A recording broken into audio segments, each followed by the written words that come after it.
Yes. Mike, let's talk a little bit about Camp Lejeune now. Mm-hmm. The government shutdown did affect Camp Lejeune. Yes, it did. And the settlement process that was Yeah. going on there. Let's give everybody an update about Mm-hmm. the Camp Lejeune process. I mean, the claims period has closed. It's been closed for quite some time. Right. Yeah. And how many veterans filed in? They have been over 400,000 veterans that filed for Camp Lejeune claims. Originally, there were over 500,000, but a lot of them were duplicates, so it was determined there were 400,000. Out of that, there's about 3,000 cases that are being tried, or that actually been filed. Out of that, 25 of them being tried with the bellwether cases. So that's ongoing.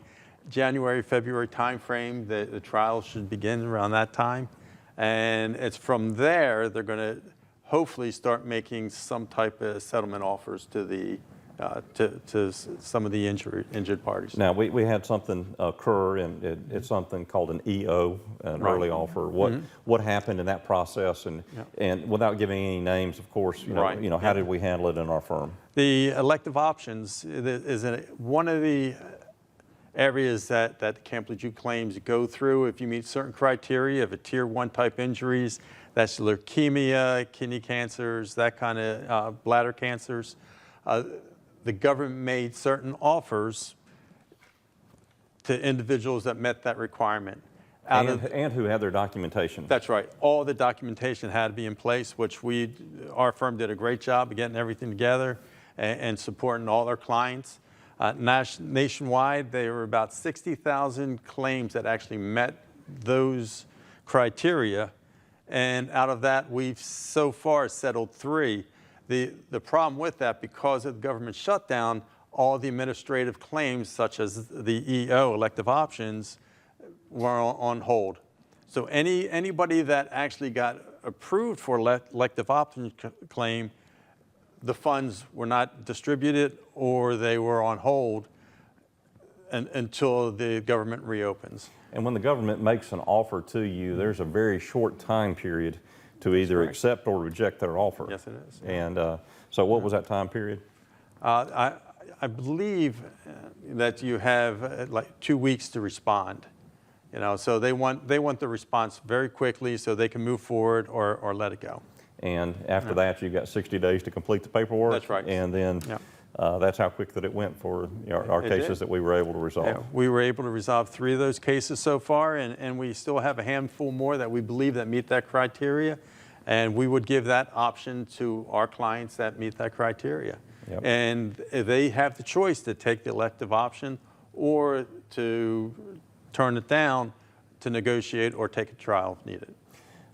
Service related, non-service related, service related, non-service related. Yeah. Part of the causation connection that has to be there. If a service member has a particular claim and they've been out of the service, they either retired, got out on an honorable discharge, Sure. And they feel like that they have a service-related claim, what's the next step for that service member? Now, this is separate from Camp Lejeune. This is just a service-related claim. A VA claim. That's coming to a lawyer if it's always a direct path to get where you need to be. From that, though, you can go to the federal government, the VA. You can go to Florida because they have resources, or you can go to your county because I haven't seen a county yet that doesn't have resources to assist veterans in going forward to obtaining their claims.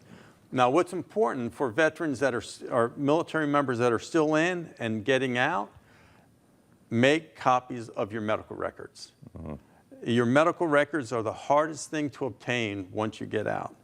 And that's where you have to find the service connection between an injury that occurred while you were active duty military and relate that to the time and place where you were stationed.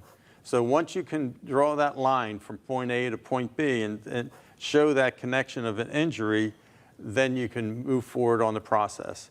Now, you can submit for a claim without all your documentation as it's coming in, but you definitely need to get it all in place or that claim will be denied.